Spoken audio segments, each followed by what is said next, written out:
ভাইকে দরজা ভাইয়া ধরে নিয়ে গেছিল।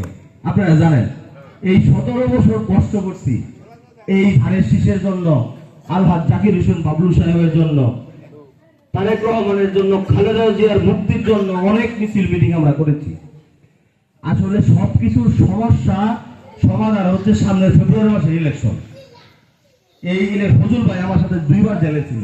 ফজল ভাই আপনারা জানেন আসলে আমরা এই সামনে যে ফেব্রুয়ারি মাসে ইলেকশন আছে, এই ইলেকশনে আমরা এনে বিএনপি সব মানে মনের থেকে বিএনপি করি এরকম সবাই আসছে ভালোবাসে এবং এই বিএনপি কে লালন করে, তারেক রহমান জিয়াউর রহমানকে লালন করে এরকম সবাই।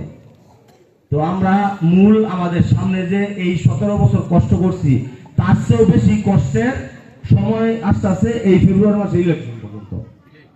আমরা যদি সশরীরে ব্যক্তিগতভাবে যে যেখানে থাকি, যে যার কর্মে থাকি, কাজে থাকি, সবাই যদি যার যার অবস্থান থেকে ধানের শীষের ভোট চাই, তাহলে কিন্তু আমাদের সামনের ইলেকশনে আমরা এই 3 নং ওয়ার্ডকে, ওই ওয়ার্ড তো বিএনপির ওয়ার্ড আপনারা জানেন, আমি বেশি কথা বলবো না কারণ আমার সিনিয়র নেতৃবৃন্দরা আছে, তাদের দিক নির্দেশনামূলক বক্তব্য আপনাদের শুনতে হবে।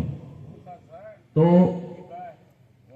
আমরা দয়া করে যারা এখানে আছি, এখানে একটা আলোচনা সভা, বক্তৃতা না দিয়ে আসলে সবাই এই ধানের শীষকে ভিতরে ধারণ করে সামনের যে ইলেকশন ফেব্রুয়ারি মাসে আমরা সবাই যে যার অবস্থান থেকে ধানের শীষের ভোট চাবো এবং আমাদের প্রিয় নেতা আলহাজ জাকির হোসেন বাবলু সাহেবকে কিভাবে এই মুক্তাগাছা থেকে এমপি বানিয়ে আমরা তাকে সংসদে পাঠাবো, এই চিন্তা চেতনা নিয়ে আমরা সবাই কাজ করব।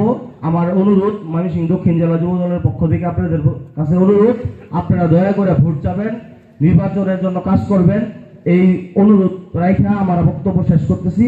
আসসালামু আলাইকুম। বাংলাদেশ জিন্দাবাদ, তারেক রহমান জিন্দাবাদ, আলহাজ জাকির হোসেন বাবলু সাহেব জিন্দাবাদ জিন্দাবাদ। আসসালামু আলাইকুম। ধন্যবাদ সহযোগিতা এবং